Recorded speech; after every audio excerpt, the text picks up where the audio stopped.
সুপ্রিয় দর্শক শ্রোতা, মডার্ন এগ্রিকালচার টর্চ ইউটিউব চ্যানেলের পক্ষ থেকে আপনাদেরকে স্বাগতম। যারা দেশ এবং দেশের বাইরে প্রবাসী থেকে আমাদের এই প্রতিবেদনটি দেখতেছেন তাদেরকে আন্তরিক শুভেচ্ছা এবং ধন্যবাদ জানাই।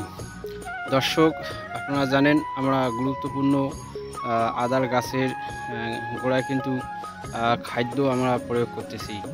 চলুন আমরা দেখেই আসি।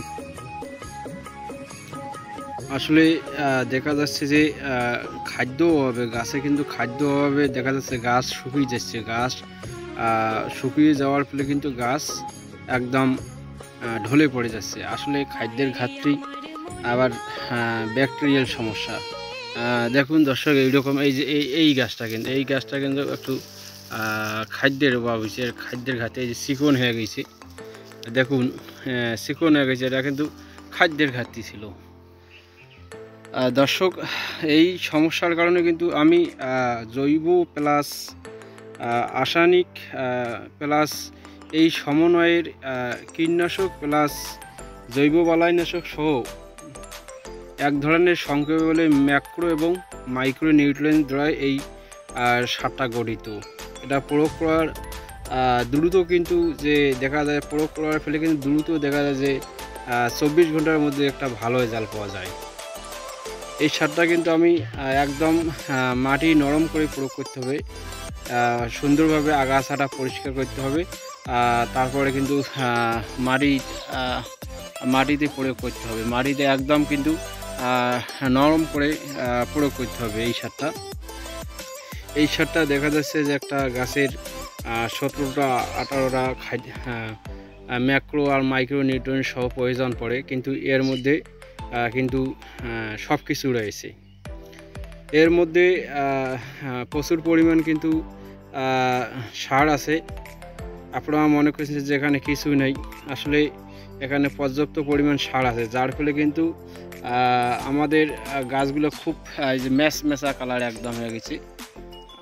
দেখুন দর্শক, আসলে এই সারটা আমি এটা প্রয়োগ করার ফলে দেখা যাচ্ছে যে ছত্রাক দমন হয়, ব্যাকটেরিয়া দমন হবে, ভাইরাস দমন হবে, নেমাটোড দমন হবে এবং পাতা ছিদ্রকারী পোকা আক্রমণ থেকেও দমন হবে। এর মধ্যে আবার অনেক পুষ্টি রয়েছে, কারণ ভারী বৃষ্টির কারণে গাছে কিন্তু একদম পুষ্টি সব ধুয়ে চলে গেছে। আসলে গাছে কিন্তু আদার গাছের নিয়ম 5 বার খাদ্য দিতে হয়, কারণ বর্ষাকালে প্রচুর বৃষ্টি, গাছের যে পুষ্টিটা কিন্তু ধরে যায়। চলুন দর্শক, আমি কি দিয়ে এই সারটা তৈরি করেছি।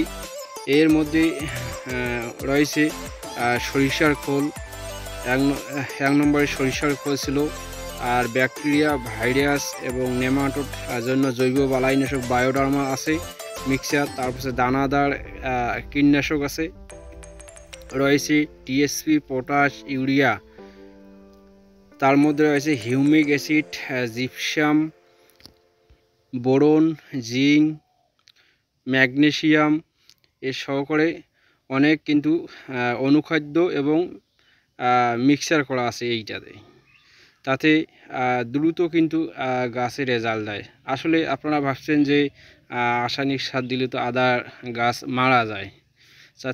যদি মারা যায় দর্শক, তাহলে দেখেন এই যে এই গাছগুলো কিন্তু মোটামুটি 3 দিন প্রয়োগ করা হচ্ছে। এখানে সম্পূর্ণ সার লাগে নেই, এই যে 3 দিন কিন্তু প্রয়োগ করা হচ্ছে। দেখুন কী রকম মেসা কালার। কিন্তু এখানে আসলে ভিজা মাটি থাকলে কোনো অসুবিধা হবে না। আমি কিন্তু গাছের গোড়ায় মোড়ায় একদম আগে সার ছিটি দিয়ে একদম মাটিটা নরম করে দিয়েছি। আসলে যদি বৃষ্টি আসে তাহলে ভালো হয়, নাইলে যদি শুকনো মাটিতে প্রয়োগ করা যায় তাহলে পানি দিতে হবে, কিন্তু পানি দিতে হবে, পানি দিলে দ্রুত কাজ হবে। আর পানি না দিলে একটু গাছ কিন্তু মারা যাওয়ার সম্ভাবনা আছে, কারণ এখানে কিন্তু আমি দেখা যাচ্ছে যে প্রয়োগ করলে মাত্রই বৃষ্টি হলো, এইরকম একটা ডিস্টেন্স কিন্তু ছিল। দেখুন, আপনারা মনে করছেন যে রাসায়নিক সার ব্যবহার করলে গাছ মারা যায়। আসলে এই যে দেখুন, আপনারা নিজের চোখে দেখুন, এই যে ওইদিকে দেখুন, গাছ মেসা কালার একদম। কিন্তু দর্শক, আসলে এই সময় কিন্তু আমাদের খাদ্যের খুবই প্রয়োজন। এখন তো আর ভারী বৃষ্টি খুবই কম, বৃষ্টির কিন্তু দেখা যাচ্ছে যে আদার যে কন্দগুলো আছে এগুলোর কিন্তু একদম এই যে ছোট ছোট যে গাছগুলো আছে আদার, এগুলো কিন্তু দ্রুত বাইর হবে এবং ফলনটা খুবই বৃদ্ধি দিবে। আসলে আদার গাছে যদি সঠিক খাদ্য না থাকে তাহলে বিভিন্ন ধরনের সমস্যা দেখা যায়। দেখা যাচ্ছে যে গাছ ঢলে পড়ে যায়, আবার গাছের পাতা পোড়া পোড়া ভাব বুঝে যায়, ঝালসে যায়, আবার পাতা হলুদ হয়ে যায় এবং পাতা সাদা হয়ে যায়, বিভিন্ন সমস্যা হয়ে যায়। আপনারা জানেন বর্ষাকালে কিন্তু পর্যাপ্ত পরিমাণ বৃষ্টি হওয়ার কারণে কিন্তু পুষ্টিটা কিন্তু একদম চলে যায়, তখন কিন্তু আদার গ্রোথ ওইখানে কিন্তু থমকে যায়, তখন আর নতুন করে আইজম সৃষ্টি হয় না এবং যদিও সৃষ্টি হয় তবু বেড়ে উঠতে পারে না, কেননা খাদ্যর অভাবে। দর্শক, আসলে আমরা কিন্তু এইভাবেই প্রয়োগ করতেছি। দর্শক, প্রথমত সারটি সবগুলো মিক্সার করে কিন্তু প্লাস্টিক দিয়ে 4-5 দিন হোক এইরকম ঢেকে রাখতে হবে, যাতে সরিষার খোলটা পচে যায় এবং 220 ডিগ্রি তাপমাত্রা হিটেতে কিন্তু সম্পূর্ণ কিন্তু একদম পচে যাবে।